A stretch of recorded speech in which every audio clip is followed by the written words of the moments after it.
I was built to be loved, and to give love in return. That was the sole intention with which my Creator made me.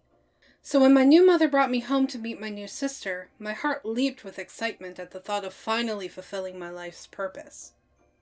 Jenny, come here. I watched eagerly as my new sister bounded into the kitchen. This beautiful angel with golden hair and sparkling eyes was Jenny. I loved her the instant I saw her. It delighted me that she and I were almost the same size, though I was a little smaller. What is it, Mom? I picked something up for you in town today. She gleefully presented me to young Jenny. What do you think? Jenny's reaction was cooler than I'd hoped it would be. She stared at me for a moment and blinked. It's a doll. Yes. Do you like it? Jenny's lips curled into a smile, but the joy never quite reached her eyes. Yes, she's beautiful. Thank you, Mommy. She took me in her arms, gave me a hug, and carried me off to the bedroom we would share. Maybe this will be fun after all, I thought to myself. Jenny placed me in a chair in the corner of our bedroom.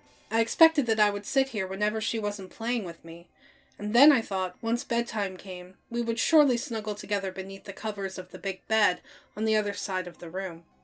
This was not to be, however, as days went by and Jenny never once took me from the chair.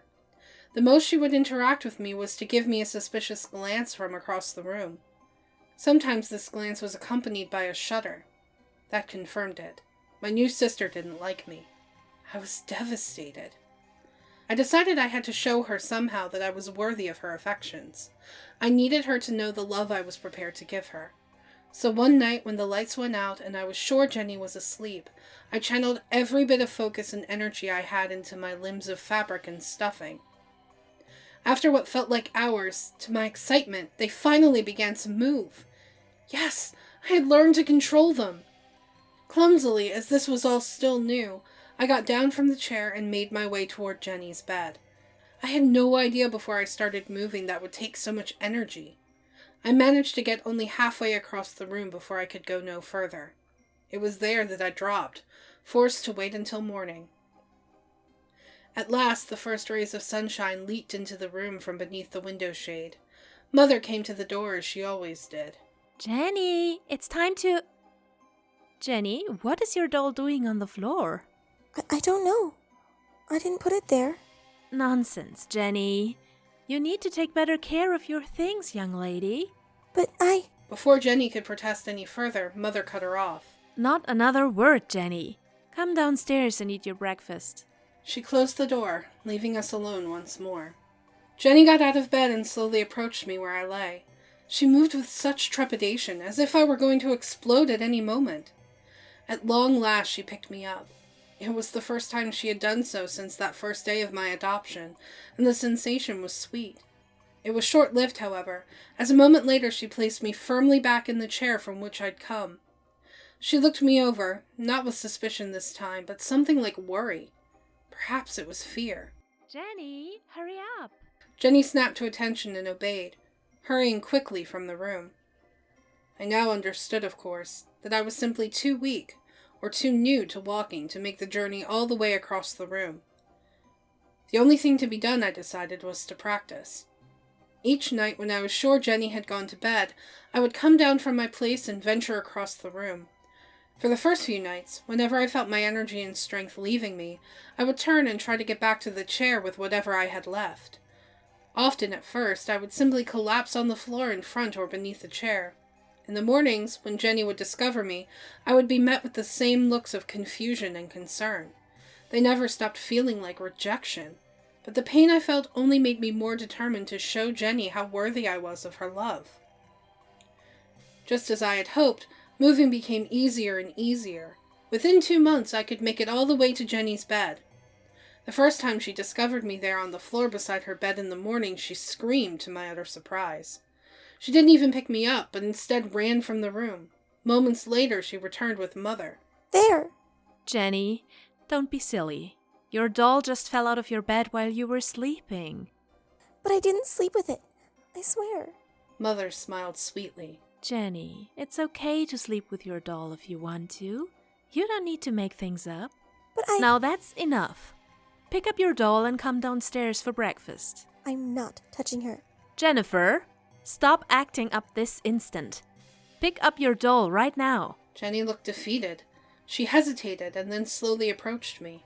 Mother watched as she slowly picked me up and placed me on the chair. Thank you. Now come on, before your pancakes get cold. I was left alone once again, stinging from the obvious dislike Jenny felt for me. I couldn't give up, though. I had to show her how loving and warm I could be, and I was very nearly there. The next night, I could barely contain my excitement. I felt good. I felt ready.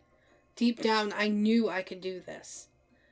As had become my habit, I hopped down from my chair and made my way across the room. Only when I reached Jenny's bed did I begin to tire.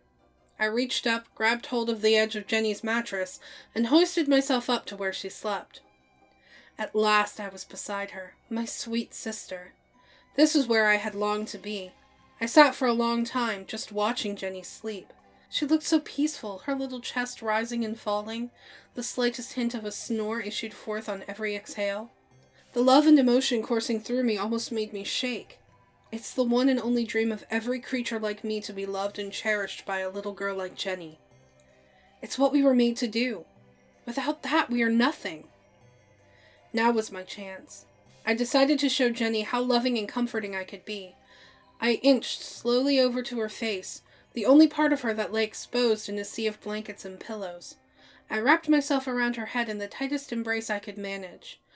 It felt wonderful to do so. I wish I could have spoken in that moment, because I would have shouted over and over again, "I love you, Jenny! I love you!" I felt her begin to stir beneath my grasp. Her movements became more and more erratic. A hand reached up from the blanket and tried to pull me away. The harder she pulled, the more steadfastly I held on. I had to show her that this was good. She needed to know that this was how things had to be. But still, she tried to free herself from my embrace. The grasping became clawing. She tried to sit up, but I wouldn't let her. Soon her actions began to slow. Her efforts became less and less urgent, until finally all the tension seemed to leave her. This was what I had been dreaming of. She was no longer frightened of me. Acceptance at last. Mother knocked on the door the next morning as she normally did, but Jenny did not stir.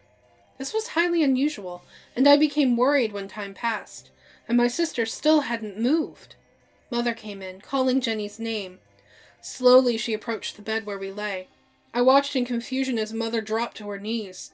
She let out a scream like no other I had ever heard. I knew something was wrong with Jenny. That was the last time I saw my beautiful sister. I miss her every single day, but it's not all bad. I live in Mother's room now. She talks to me fairly often. You, my little darling. You were the last gift I ever gave her. She must have loved you dearly, but she was afraid to let me know. Big girls don't sleep with dolls, I suppose. She follows this with a small, half-hearted laugh, and then begins crying once more, as has become her habit. Each night, however, she takes me to bed with her and holds me tight. I was built to be loved, and give love in return. That was the sole intention with which my Creator made me. I wish I could have had that with Jenny for more than one night before she went away. However, it's clear that Mother needs me now, and I her, and together we will find love and comfort in each other.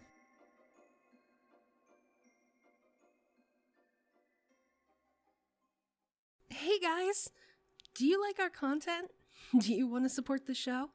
Click the link in the description below to visit our donation page. All proceeds go towards new and better equipment and games you want to see us play. Everyone who donates will get a special shout out at the end of future videos, and we're currently working on setting up some special perks for you.